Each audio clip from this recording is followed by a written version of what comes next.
कि पार्वती जी जहां तप कर रही थी और वहीं एक मगरमच्छ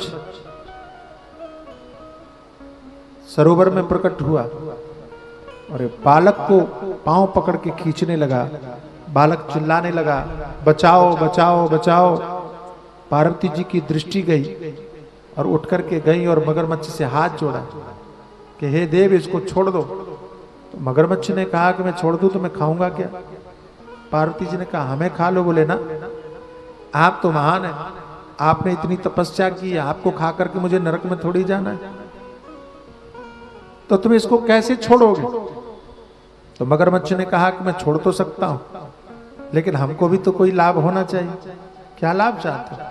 तो उस मगरमच्छ ने कहा कि मैं अपनी भूख को छोड़कर आपके कहने पर इस बालक को जीवन दान दे सकता हूं, छोड़ सकता हूं, लेकिन बदले में भगवान शंकर को प्राप्त करने के लिए आपने जो तपस्या की, उस संपूर्ण तपस्या का फल मुझे चाहिए, ताकि मैं स्वर्ग में बैकुंठ में जाकर के आनंद लूं।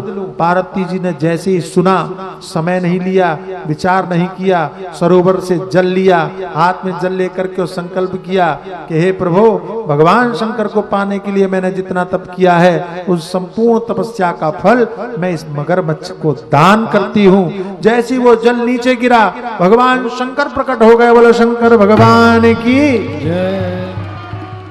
तो शिवजी ने कहा कि हमको पाने के लिए तुमने इतनी कठोर तपस्या की और उसका संपूर्ण फल तुमने इस मगरमच्छ को देने में संकोच नहीं किया, एक बार भी विचार नहीं किया, और हम तुमको पति के रूप में नहीं मिलते तो?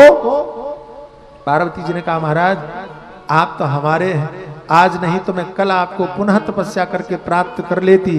तपस्या मेरे हाथ में थी, जितनी तपस्या मैंने अभी की थी मैं दोबारा करके आपको प्राप्त कर लेती, लेकिन मैं अपने आंखों के सामने एक निरपराध बालक को मरने देती तो मेरा मन कभी भी मुझे क्षमा नहीं करता। इसलिए मैंने बालक को बचाने के लिए संपूर्ण तपस्या दान कर दी। शिवजी प्रसन्न हो गए और भगवान शंकर ने कहा, मैंने ये परीक्षा इसीलिए लिया कि तुम्हारे अंदर में जगत जननी बनने की योग्यता है या नहीं।